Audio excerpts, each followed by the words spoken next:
All right, today we are going to unpack a huge idea in economics, something that really gets to the heart of what makes our economy tick. And we're going to build this whole thing from the ground up, piece by piece, so it all makes sense. I mean, this is the big one, right? Why is it that the economy feels like a total roller coaster? These incredible highs and then these gut-wrenching drops. Why can't it just be a smooth, steady ride? So the answer really boils down to this incredibly powerful feedback loop. Just picture a circle in your head, okay? So the amount we all spend, that dictates how much stuff gets made. And how much stuff gets made, well, that becomes our income, right? But here's the kicker. Our income then turns around and determines how much we can spend. It's this cycle, this circle that we're really going to dig into. All right, let's dive in. We're going to start by building a really simple model of the economy. So for now, just imagine there are only two players in this whole game. Us, households, the people who buy stuff, and businesses, the ones that invest in things. Okay, so the main engine driving everything here is something economists call aggregate demand. You'll see it written as AD. All it is really is the total planned spending in the economy. And that word planned is super important. So in our simple little model, it's just what we plan to buy plus what businesses plan to invest. It's all about the intention, not what actually happens just yet. So when is the economy happy? When is it in balance? Well, it finds its equilibrium, or what you could call its sweet spot, at the exact point where the total amount of stuff being produced, we'll call that Y for output, perfectly matches what everyone planned to spend. That's our AD. Just a fancy way of saying supply equals demand. That's the goal. But, life happens. So what happens when our plans don't quite match up with what actually goes down? This is a really, really key distinction. It's the secret to understanding how the whole economy adjusts on the fly. Yeah, economists love their fancy terms, and they've got a couple for this: ex ante and ex post. Don't worry about the Latin. Ex ante just means before the fact. It's the plan, right? What we intend to do. Ex post is after the fact. It's what actually happened. And it's that gap, that space between the plan and the reality, that forces the entire economy to change course. Let me give you a really simple story to make this stick. So imagine a company. They plan to make an extra 100 widgets to put in their warehouse. That's their planned investment. But whoa, hold on. Demand suddenly goes through the roof, and they sell 30 of those widgets right out of the stock they were trying to build. So their actual inventory only went up by 70, not the 100 they planned. What's the signal that sends to the managers? It's screaming, hey, people want more of our stuff. So what do they do next month? They make more. Boom. That's how the economy is constantly self-correcting, trying to get back to that sweet spot. Okay, now we get to what is, honestly, the most dynamic and kind of shocking part of this whole model.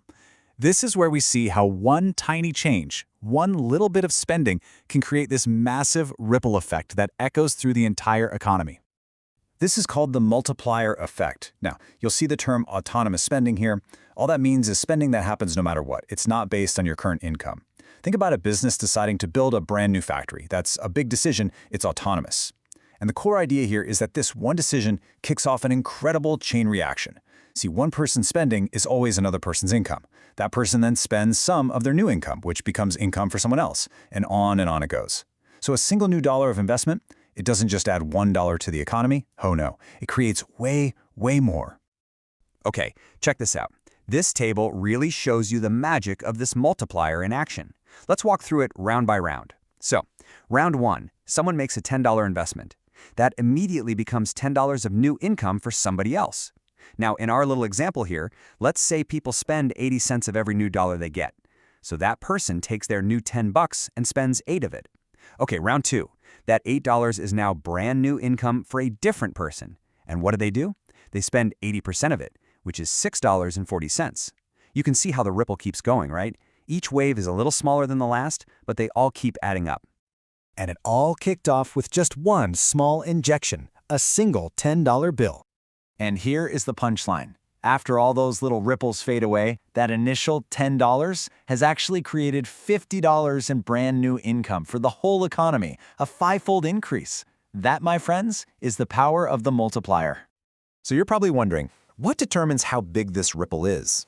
Well, it all comes down to one key thing, what economists call the marginal propensity to consume, or MPC. It sounds complicated, but it's not.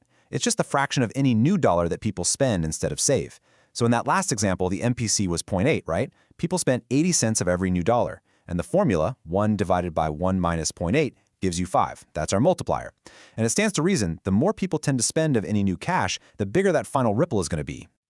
All right, so now that we've got the basic engine down, let's add a new and very, very big player into the mix, the government, because it has some seriously powerful tools at its disposal, namely spending and taxes. So our little equation for aggregate demand gets an upgrade. We still have consumption C and investment I, but now we add G for government spending. It's pretty straightforward. When the government buys stuff, doesn't matter if it's a new aircraft carrier or just filling in potholes, that spending adds directly to the total demand in the economy, just like when you or a business buys something. And this chart really drives home how powerful these government levers are. Look at this. A $100 increase in direct government spending, with that same multiplier of 5 we've been using, it boosts total income by a whopping $500. But now look at the other bar, a $100 tax cut. It still helps, but it has less punch. It only increases total income by $400. So why the difference? Well, it's simple. When the government spends that $100, every single penny goes into the economy in round 1. But when you get a $100 tax cut, you're probably going to save some of it, right? Maybe $20. So only $80 gets spent in round 1. The multiplier effect starts from a smaller initial injection. Okay, let's switch gears to what might be the most surprising, totally counterintuitive twist that comes out of this entire model. It's something called the paradox of thrift. Just think about this for a second.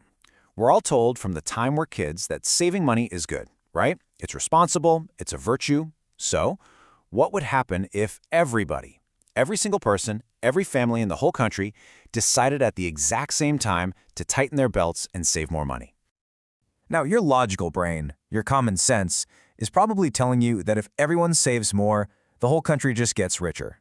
I mean, that seems obvious, doesn't it? More saving means there's more money available for businesses to borrow and invest, which leads to growth. Simple. Well, the economic reality, at least according to this model, is the exact opposite. And it's kind of a mind bender. A collective effort to save more, the very thing that feels so responsible and smart when times are tough, can actually backfire and shrink the entire economy, leaving everyone worse off. So how on earth does that work? Let's trace the logic. Step 1. If everyone decides to save more, that has to mean that everyone is spending less. That's just math.